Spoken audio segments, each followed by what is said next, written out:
বেদ প্রধানত 4 ভাগে বিভক্ত: ঋগ্বেদ, সামবেদ, যজুর্বেদ এবং অথর্ববেদ।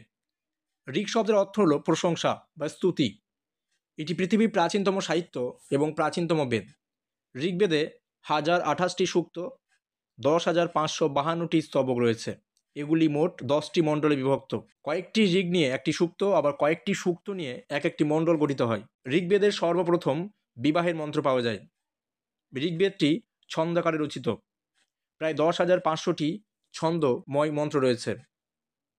ঋগ্বেদ সাধারণত প্রাকৃতিক বর্ণনা, প্রাকৃতিক শক্তির উপাসনা ও দেবদেবীর স্তুতিগাত্র। যারা ঋগ্বেদ রচনা করেছেন তাদের মধ্যে অন্যতম কবি হলেন বিশ্বামিত্র, ব্যাসদেব, অত্রি, ভরদ্বাজ, বশিষ্ঠ। মহিলাদের মধ্যে রয়েছেন লোপামুদ্রা, অপালা, ঘোষা, ইন্দ্রাণী। ঋগ্বেদের সূর্য দেবতা সাবিত্রীর উদ্দেশ্যে গায়ত্রী মন্ত্র রচনা করা হয়। এই গায়ত্রী মন্ত্রের রচয়িতা হলেন বিশ্বামিত্র।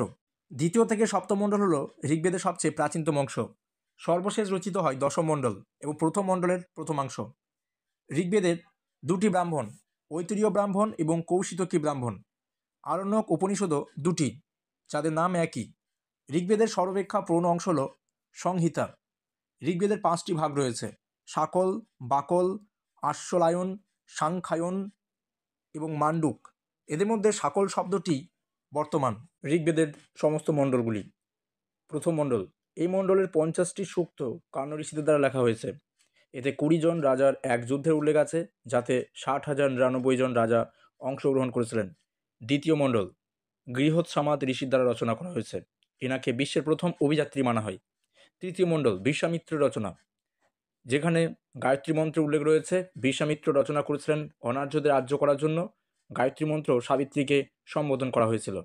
চতুর্থ মণ্ডল বামদেবের রচনা, কৃষি মন্ত্রের উল্লেখ রয়েছে। পঞ্চম মণ্ডল আত্রি ঋষির সাথে সম্পর্কিত। ষষ্ঠ মণ্ডলটি ভরদ্বাজ ঋষির সাথে সম্পর্কিত।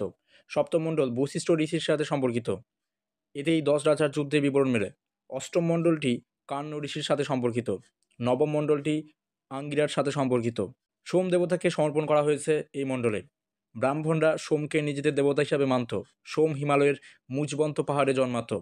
এর পান তিনিই করতে পারবেন যিনি 3 বছর পর্যন্ত গৃহস্থ জীবন অতিবাহিত করে ফেলেছেন। এবং দশম মণ্ডল ঋষিদের মহাসুক্তা বলা হতো।